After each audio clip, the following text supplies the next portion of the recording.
Today my group and I are going to talk to you about how China's economy prospered over the years. But before that, I am going to introduce a little bit of China's history and how it began to improve its economy. After China freed itself from foreign control, it was then controlled by the Nationalist Party, who were led by Deng Jixi, and they began a war against the Communist Party that were led by Mao Zedong. Deng Jixi believed that Mao Zedong was a threat to his power, and did not want Mao Zedong to overthrow the Nationalist Party. The Nationalists did not do much to improve the lives of the people in China, and they did not improve China's economy either. Later on, Mao Zedong, along with his 1,000 supporters, were able to overthrow the Nationalist Party in 1949. Mao Zedong then settled a government that was based upon communist principles. Under his leadership, China was transformed from an agricultural society into an industrial society. He even eliminated the landlord and business classes and provided free health to Chinese citizens. China's economy began to change little by little when Mao Zedong instituted a command economy for China. And in 1958, Mao Zedong began a program called the Great Leap Forward, which was a program that increased farm and industrial output through the creation of communes. Communes are groups of people that live and work together on government-owned farms and in government-owned industries.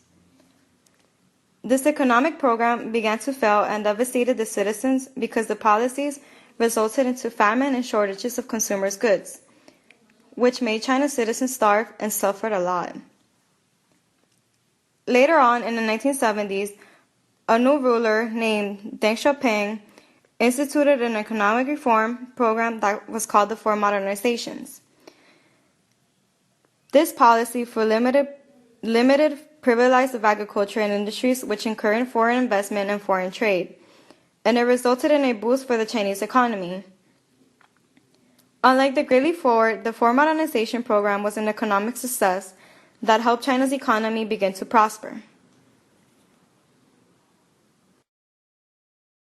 Another great issue that affected China's unemployment rate was the fact that they decided to expand their college enrollment rate back in the 1990s. So, through the years, more and more people wanted to go to college and receive a degree. Back in 2002, the college enrollment rate in China was about 15%.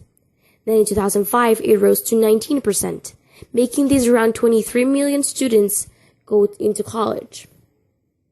So once they graduated, there were millions and millions of people looking for jobs that wanted a higher education person. To help these people, in 2006, many cities such as Fujian created internships. In this city particularly, they created around 6,000 interns. But from those 6,000 interns, 50% of them ended up getting hired. So that means that the other half was still unemployed. Through the years, all the undergraduate students have a hard time finding a job, and this has made the unemployment rate increase little by little in China. China's government has said that they are trying to create new jobs opportunities, and this is one of their principal targets into these years. What they are merely targeting, it's adjusting the economic structure of the country, and is making it to develop faster and enhance the economic growth in the country. They're also trying to encourage the development of community services, catering, commerce, and also trades, and they're trying to get better their tourism just to make or to create more jobs. They have been doing this lately, and a good percent of people that have been laid off or had difficulty finding jobs have been reemployed or have found a job.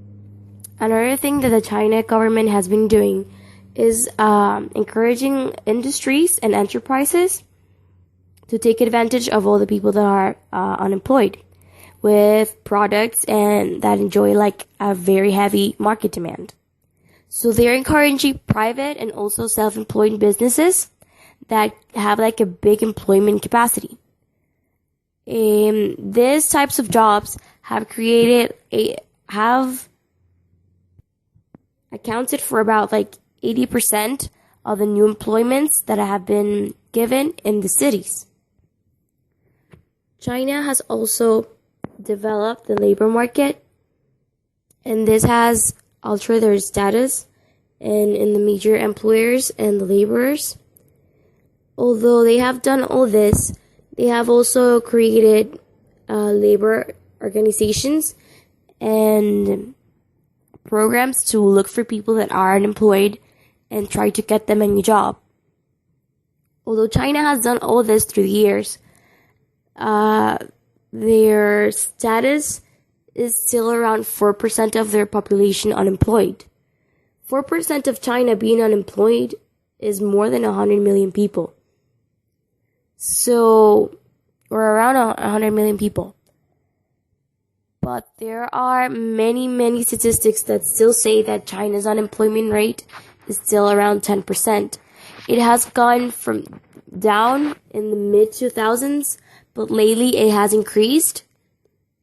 And there's no way to pinpoint why it is increasing again.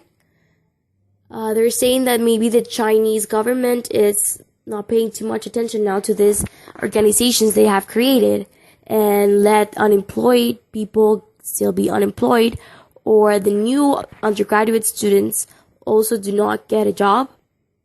So that this is being like speculations from economists that China's actual unemployment rate is still 10%.